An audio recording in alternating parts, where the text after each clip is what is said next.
Yeah, I'm going to look more at cycles and finding cycles in this second video. So we have to see about this earning cycle. You know that here I have 3 cycles, and the 16-week cycle has been dominant, but will it stay dominant? Here's the composite of this. As you see, it has a low in just a few weeks, and we are not making lower lows here. And then we have a bullish composite going up into March. Will that bring us up to new or start a new bull market? It may be, but there was a question about determining cycles, and I'll have a look at that. First, no, not that one. My 4-week cycle, I forgot about that one. It had been working for several years. Here in gray we see the 4-week cycle. And then when we entered May this last year, the cycle changed and caused some confusion. But after a while, I found the new cycle here in, what is that, orange. But it didn't last long, because then in September, October, the cycle changed again. You know, it's not normal that it is changing that much. So again, it has been a bit confusing here in the fall and winter, and now I have enough data here to calculate the newest 4-week cycle, how that one looks here in black, as we see. So as we see, we are very close to this new cycle top, and it's pointing down the rest of January. So I have drawn this kind of my general expectation, or what I'm hoping for.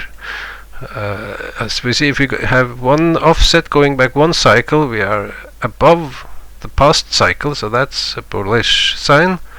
But you know, from the low in October, we had one cycle going up, making a higher low, and then we had 2 cycles merging into one, and now we are in this cycle making a top here, and if things are still bearish, we should break down, at least down to the level from around New Year. And then we could have call it a failing or a very bearish cycle, making a low late in February. So if things are still bearish, this is what I would be looking for. But you know, we are just about to break out here. So finding cycles. From my experience, I have known a couple of cycles. The 40-week cycle worked nice about 20-30 years ago, but it hasn't been that useful after that, the recent 20 years.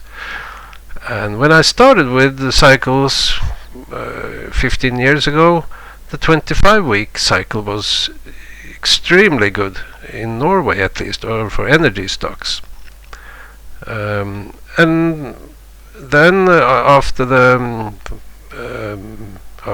2009, it was Terry Laundry that made me aware of the 16-week cycle.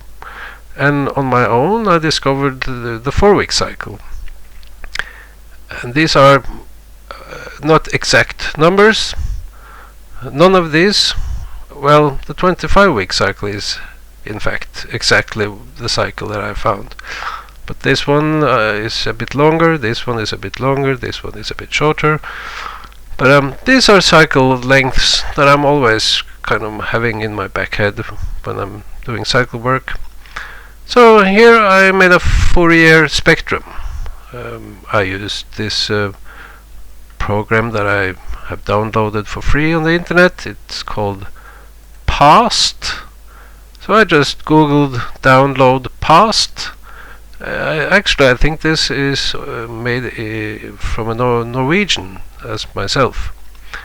But you can download it. So here I have inserted calendar day data for the S&P.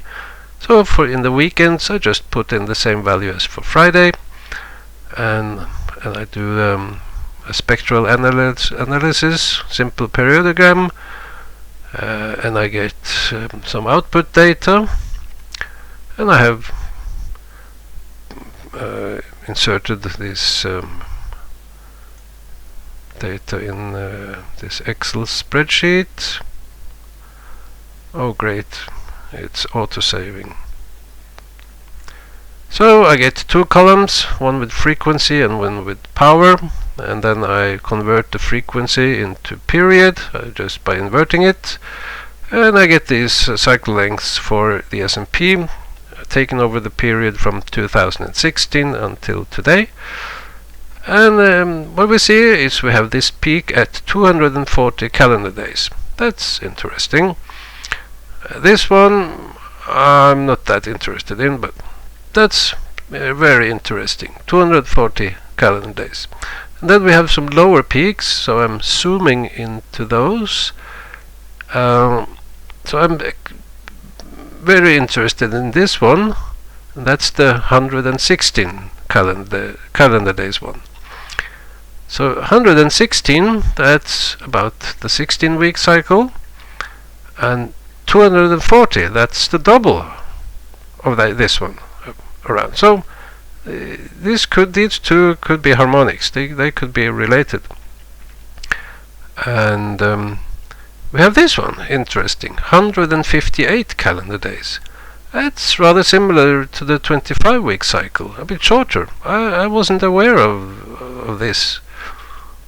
And lastly, we have one at 71 calendar days. That's the 10-week cycle. The others are not that dominant. So, and this one, these two we know from before, the 10-week and the 16-week. But let's have a look at these two. So I have calculated the average detrended cycle, one with 158 calendar days and one with 240 calendar days. So let's have a look at how this works. Okay, this one. So if you look at the green one, 240. So we have a low here, we have a low there, not that well close to this cycle low, some kind of low there, a bit late here, some kind of low there. Yeah, this works nice. Some low there. Here it's a bit messy. Where's the low here? Is it there very late? And then we have this one, probably a low, but another low here. Well, is this the cycle low? This one, and where is this one? Is it here? Is it there? So it's not ideal, and probably because we have other cycles working at the same time. Let's have a look at the red one. We have some kind of a low here, there, some kind of low here and there, here, some low here and here. It works nice, here a low, there, and here a low, and here, and it works. But then it gets messy. It missed this one. Here it's inverted, and maybe back in sync here. And well, this market low was a bit early. So at current position, you see these cycles. The green one, hey, it's going up. The red one is going up. The composite, it's projecting up, unless these cycles are bearish left translated and make an early top. So I could make another video on how I calculate these average detrended cycles, and I have other ways of finding these cycles, but often just using this Fourier spectrum is useful. I have no idea about market direction, but 4-week cycle